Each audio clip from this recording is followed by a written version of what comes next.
So hello guys, welcome back to new vlog. આજના વ્લોગમાં તમારું સ્વાગત છે ને હું છું હર્ષ વિશાણી. આજે ફરી વાર આવી ગયા છીએ આપણે એંડામાં.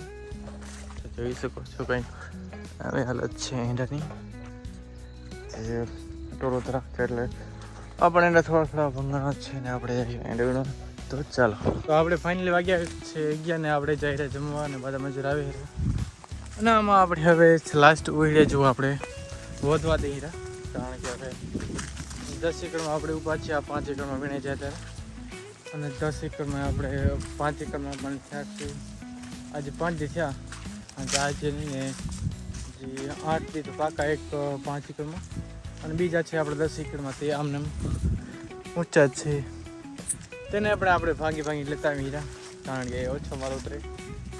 માલ પછી બીજી વીણીમાં છે લાસ્ટ વિડીયો ને ત્યારે ઓછા આપણે કાપવાનું થાય. તો આપણે હવે ચાલો બધા મંજૂર આવે તો હવે આટલા પાણી કરી ક્યાંક તો આટલા બધા વાદ્યા હે કે ઢોય હાવ ના ધોવાની થોડીક નીચે રહે. તો ફાઇનલી વાગી ગયા છે 2 ને મજૂર વાગી ગયા છે, અને આપણે હવે આવી ગયા તો થકાવવા માટે. આ ઘણા બધા ઢગલા પડ્યા ને તે ધકાવવાના છે, તો તેના માટે આપણે વાપરી રહ્યા થેલી, કારણ કે આમ બાકાસ બહુ વપરાઈ જાય. તો આપણે આ ગરમ કરી અને તકવાનું છે. તો ફાઇનલી વાગી ગયા છે 3 ને આપણે બપોરા કરી અને નીકળી ગયા છીએ પીણવા માટે, કારણ કે આપણે બપોરા સુધી રહેશું તો મને નહીં પડે. તેના કારણે આપણે આખો દી વીણવા જશે. અને ટોલો રાખ્યો પણ આમ થોડુંક રાખ્યું અને અંદર બેસી ગયો બહુ.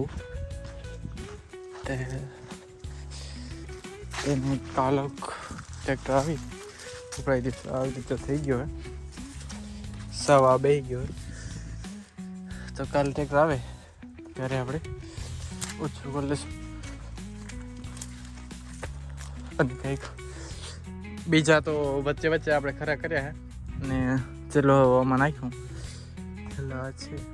તો ચાલો પીવા માટે. તો ફાઇનલી વાગ્યા છે આપણે 5:30, અને આપણે એંડાનો એક બાજુ પહોંચાડી અને આવી ગયા હતા કૂટો દેખાવા. તે ચારેક વાર કરી નાખ્યું છે. થોડાક પહેલાંના બપોરના રહી ગયા હતા, તે એ કામ કરીને જવાનું છે ઘરે. તો ચાલો, હાલમાં તો તે કંઈ કામ નથી, તો આપણે બાકી પડી જ છે. તો ચાલો ઘરે હવે. તો આજના બ્લોગ માટે બ્લોગ જોવા માટે લાઈક અને સબસ્ક્રાઈબ કરવાનું. હવે બીજા બ્લોગમાં મળી ત્યાં સુધી જય શ્રી રામ.